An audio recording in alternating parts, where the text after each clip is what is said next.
Hello, everyone. Thank you for your company this evening. We are here to talk about the Hunter Transmission Project's environmental impact statement now that it is on exhibition. 6 o'clock was the prescribed start time, so we don't want to take up any more time, I suppose, than anyone might have for this evening. So we will get underway pretty soon. And so, again, thanks for your company. My name is Jimmy Manning. I'm with the HTP community team. As I mentioned, this is for the environmental impact statement overview now that we are on exhibition. So I'd just like to start our session this evening with an acknowledgement of country. The Hunter Transmission Project passes through the Wonnarua, Awabakal and Darkinjung peoples' countries as the traditional custodians of the land. We would like to acknowledge that Aboriginal and Torres Strait Islander peoples are the first peoples and traditional custodians of Australia and the oldest continuing culture in human history. We would like to respectfully acknowledge the mentioned already Wonnarua, Awabakal and Darkinjung people as the traditional custodians of the land on which we deliver the Hunter Transmission Project for the community. We want to pay our respects to elders past, present and emerging and to all Aboriginal people of these communities. We'd also like to acknowledge the work that Aboriginal people have done to maintain land and water and will show respect through our thoughtful and collaborative approaches to engage with the Aboriginal community to ensure local priorities and values inform and influence decision making. We reflect on the continuing impact of government and policies and practice and recognise our responsibilities to work together with and for Aboriginal and Torres Strait Islander peoples, families and communities towards improved economic, social and cultural outcomes. My name is Jimmy Manning. Yes, as I just mentioned, I'm with the HTP community team. I've also got with me this evening Sophie Townsend, who is a strategic advisor on environment in the team. Tonight, we'll be covering an introduction and about the HTP to let you know about the project if you haven't heard of it or are just coming on to finding out some information about it. We'll go over the EIS, the environmental impact statement and some of the topics that it covers to give you an understanding of it. We'll also cover how to make a submission because it is a publicly facing document and it is on exhibition, and then we'll have a Q&A section at the end to answer any burning questions that you might have. Tonight's session is being recorded and anonymized, but so you can ask any questions and that you might need. But given that we are really focused on a pretty specific topic tonight, being the environmental impact statement, we would ask that you keep your questions on topic, I suppose, because we only have an hour together. So we want to make sure that we are staying within those bounds to keep things kind of in the channel. So anything, I suppose, that is maybe deemed to be a little bit off topic, we will take the opportunity to find the best person to give you that answer and then send you the answer after tonight's session rather than using some time during the session. So moving on, the Hunter Transmission Project is one of the state's most critical energy infrastructure projects and will provide clean and reliable electricity to consumers in generations to come. So the purpose of the HTP is basically to install a 110 kilometre or thereabouts double circuit 500 kilovolt transmission line from Eraring in the north, in Bayswater in the north down to Eraring through to new switching stations. It'll strengthen the state's core electricity grid by providing a connection to the new renewable energy zones as they come online. And that's how it will supply the clean energy to businesses and consumers around New South Wales through unlocking that supply in Central West Orana and New England renewable energy zones, as they come online.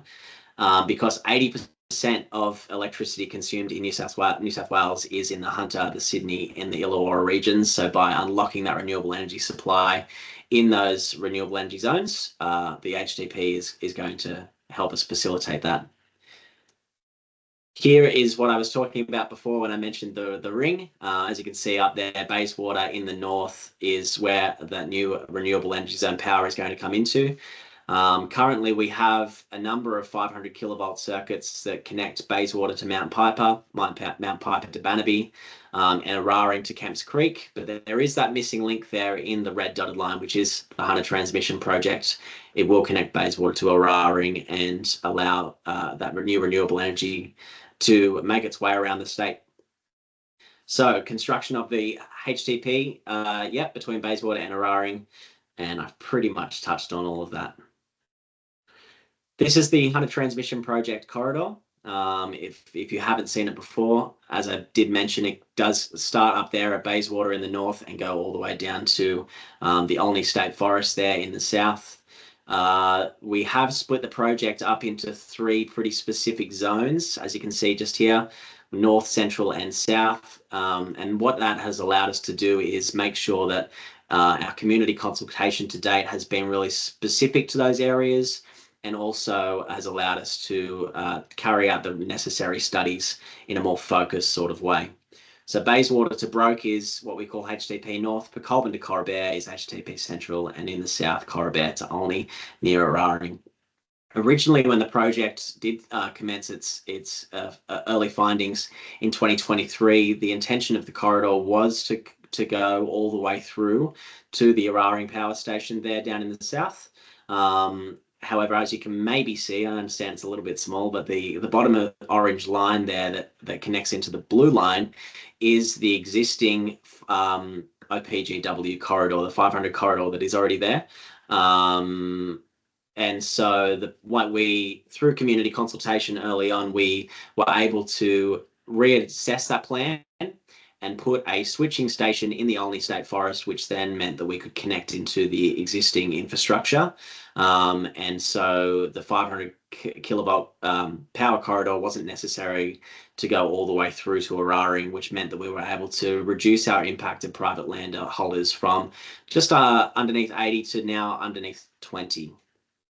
And the outcome of that means that, around 80%, 87% of the transmission, I beg your pardon, infrastructure will actually be built on mining, energy, and government land. So a lot of previously disturbed land is able to be utilised, and the impact to private landholders is actually able to be reduced.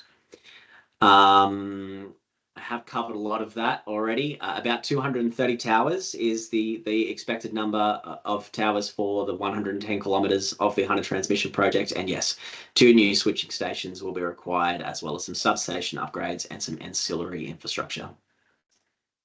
That's the HTP in a very quick nutshell. Happy to take any questions on if you have any. By all means, put them in the Q&A function up there, and we'll come along to them towards the back end of the presentation. But for now, I'll hand you over to Sophie for the EIS overview. Thanks, Jimmy. Hi, everyone.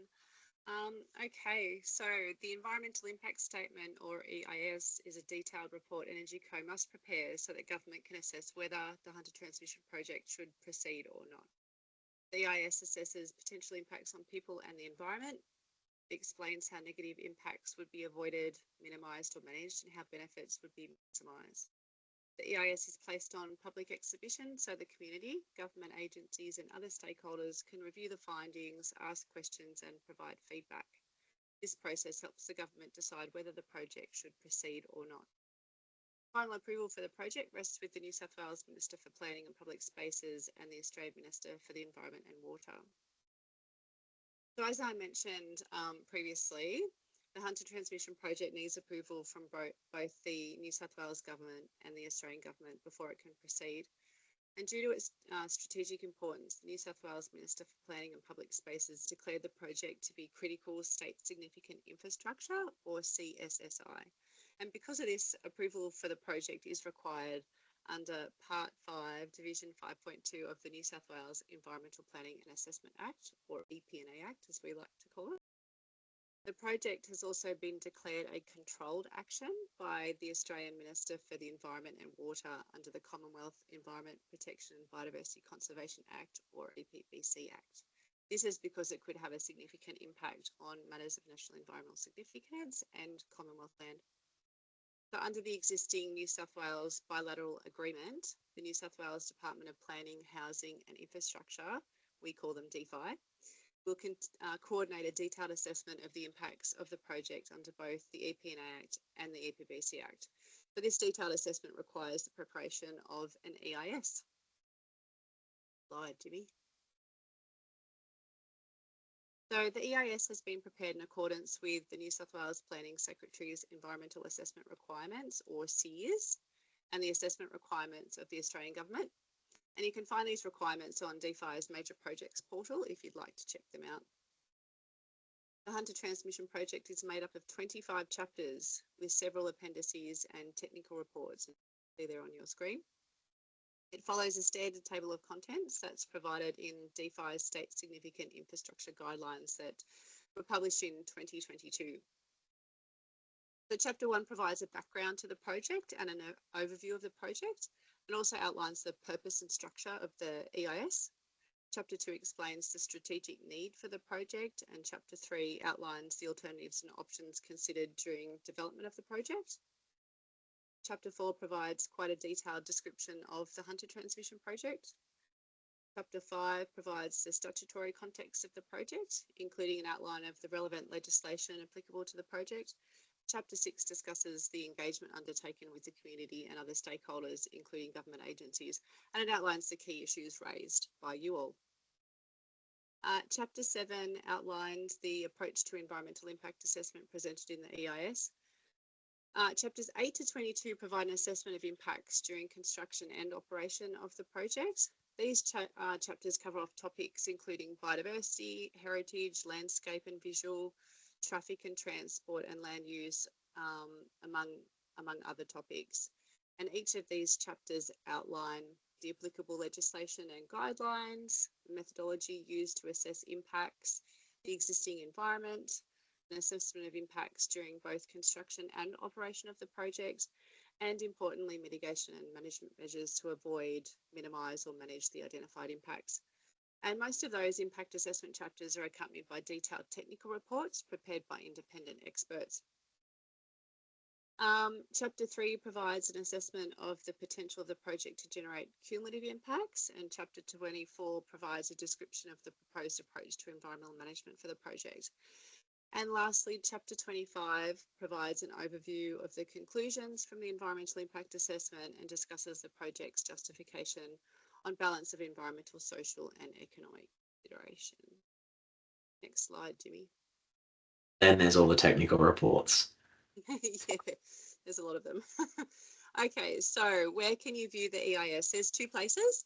You can view the EIS on DPHI's Major Projects portal and also via the Energy Co Hunter Transmission Project's digital EIS. We've got two screenshots up there. The EIS is on public exhibition for 4 weeks until Wednesday, the 24th of September. You're all encouraged to please review the EIS during that public exhibition period and share your feedback by making a submission to DPHI. Next slide, please, Jimmy. Okay, so if you'd like to make an online submission, visit the DPHI's Major Projects portal, and a snapshot of the portal is shown in the left there. You'll need to create a user account by clicking the My Account button in the top right corner of the page there. It's got a little red box around it. Then you click Create an Account and fill in all your details, and then you'll be sent an email to verify your account. You just sort of step through the process from there. To make a submission, again, use the search function to find the Hunter Transmission Project. And again, this is shown in the, I'm trying to point, it's shown in the left of the screenshot there. And once you're brought to the Hunter Transmission Project page, which is shown on the right, you click the blue Make a Submission button, which has also got a red box around it. There's also some great instructions on how to make a submission on the Major Projects portal. So again, on the right-hand side, if you go down to Notice of Exhibition and click that, it'll click you through to some really good instructions. Okay, next slide, Jimmy. Okay, so there's some criteria to meet to make a submission on the Hunter Transmission Project EIS, and this is the same criteria that applies to all major projects in New South Wales. You'll need to include the application number, which is actually up there on the screen, but you don't have to memorise it because it is actually on the Major Projects portal as well. Your full name, your address and your signature is required. You may request to have your name withheld, so your submission will be made public, but your name won't be. You'll need to state your position, so be sure to clearly indicate whether you support, object to, or are commenting on the EIS. And please, where you can, provide some supporting information. Include reasons and evidence for your views, and you can attach relevant documents to strengthen your submission also. And please make sure your submission focuses on issues relevant to the EIS. Okay, over to you, Jimmy. So yes, as I mentioned at the start, we are on public exhibition now. The exhibition period is for 28 days. So we will be on exhibition until the 24th of September. I did just want to make a quick point on top of what Sophie was just talking about on how you can view the EIS. If you are more of a physical person, we have left copies of the EIS in each council LGA. So if you'd like to head into your council's offices there, you can request to see a physical copy of it. Otherwise, we in the community team will be out and about a lot over the next 4 weeks for the exhibition period. We'll be holding pop-ups and drop-in sessions. We've also compiled a number of resources to make it as easy as possible for you to find the information that you need to then allow you the opportunity to submit an informed position. So we have fact sheets and handouts. We're obviously holding a Q&A session now, an online webinar. We'll have information available for you on how to make a submission if you need some more help with that. We'll have contact information for the HTTP community team, and then there's additional supporting materials and media and advertising to make sure that everyone who needs to know about it do. The digital EIS is also a tool that makes the EIS a little bit less laborious, understanding that it is a big document. There is a lot of content in it. And so that should make things a little bit of a bit easier to interpret, a bit easier to break down, and just find the information that is most relevant to you. If you're only concerned about one topic in particular, it's a bit easier to navigate that way. But as I said, if you are more of a physical person, we are able to get a physical copy in your hands. These are some of the dates that will be out and about in the community. So by all means, if you would like to have a conversation with some of our technical experts or in a conversation about the project more broadly, these are the dates. So we'll be starting this Sunday at the Maitland Community Markets, and then we'll be in each of the impacted areas over the next 2 weeks. So we'll be having community drop-in information sessions in Cessnock, Singleton, Cooranbong and Millfield. We'll then be having another pop-up session at the Broke Village Fair, and then another series of drop-in sessions at Cessnock, Cooranbong and Singleton again, to make sure that the community has as much opportunity to have those discussions as needed. Those sessions will be held between 3 and 7 p.m. And the intent with these is an opportunity for individuals to come along and find out the information that is most relevant to them, have those conversations with the technical specialists, and get the information that they need, again, to be able to provide an informed feedback for the project. The next steps after public exhibition, though, I'll hand back to you, Soph. Yep, no problem. So at the end of the exhibition period, all the submissions will be posted on that major projects portal that I pointed out before. Energy Co will then submit a response to the issues raised in a submissions report, and this will also be posted on the major projects portal for your public viewing. Following this, DPHI will undertake a final assessment of the EIS, including feedback received, and will make a determination on the project. If approval is granted, a report outlining the conditions for this approval will be given by the New South Wales Minister for Planning and Public Spaces. And once the Minister has made a decision, the Australian Government Department of Climate Change, Energy, the Environment and Water, or DECU, reviews the determination and makes a decision about whether to approve the project, along with any conditions of approval set by the Australian Minister for the Environment and Water. So subject to New South Wales and Australian Government planning approval, construction of the Hunter Transmission Project would commence in 2027 and be completed by the end of 2029. And the project must be built and operated in line with those conditions set out in the planning approvals. Thanks, Jimmy. That's the end of the content. We are now absolutely happy to take on the questions that might be relevant to the EIS and the content covered tonight. We've already got a few. So Soph, if you're able to answer these, by all means. Otherwise, I'll answer where I can. What happens, first question, if a submission raises a new issue not covered in the EIS? Yeah, so Energy Co would consider that issue, and if further assessment is required, address that in the submissions report to me.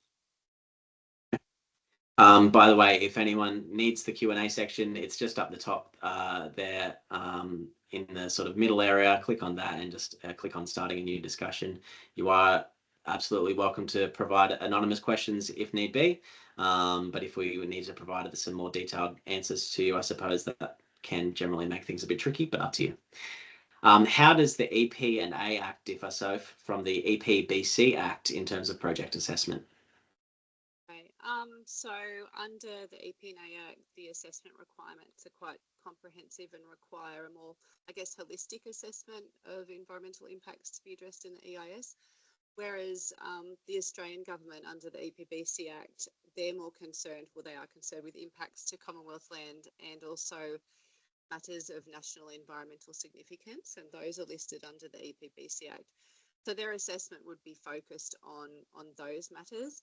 And matters of national environmental significance could be like World Heritage properties, national heritage places, I guess more applicable to HTP, threatened species and ecological communities that are listed under the EPBC Act too. So that, yeah, that's what they're more concerned with. Right.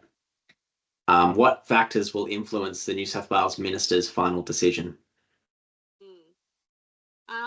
So the New South Wales Minister needs to consider obviously all the findings of the EIS and also the submissions from community and other stakeholders, including other government agencies, and then weighs up the merits of the project based on all of that. And then. Right. This question obviously reflects the long process, I suppose, that the Hunter Transmission Project faces. What opportunities exist for ongoing community involvement after approval? So if the project is approved, engagement will continue throughout detailed design and construction operation and onwards through decommissioning and rehabilitation.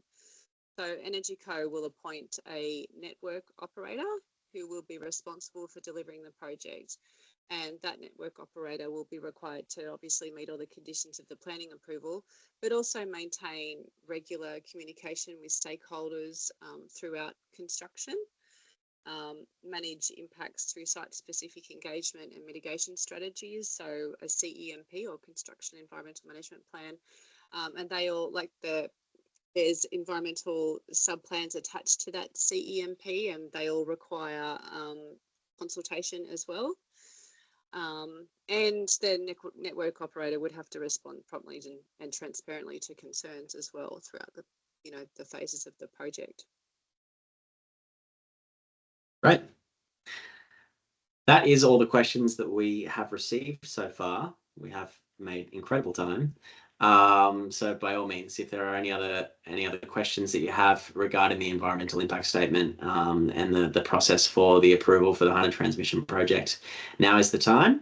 We'll just give it another minute or so and see if any other questions come through. But if not, we'll have an early mark.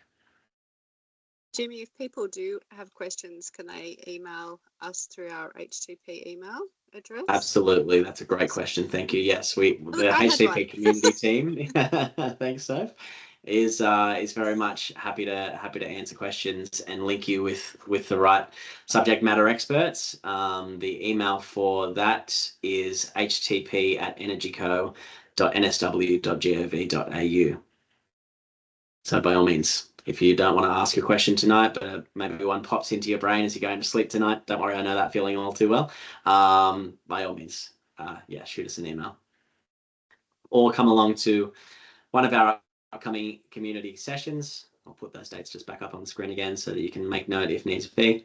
Like I said, those will be running from 3 p.m. until 7 p.m. in the evening. So hopefully if you want to get some more engagement with the team, you're able to come along to one of those sessions. Otherwise, I'm not seeing any questions come through, so I might thank you, Soph, for your time, and thank you all online for your attendance this evening. And by all means, any questions or concerns that you want to get answered, please join us at one of our sessions or shoot us an email. Thanks, everyone. Thank you.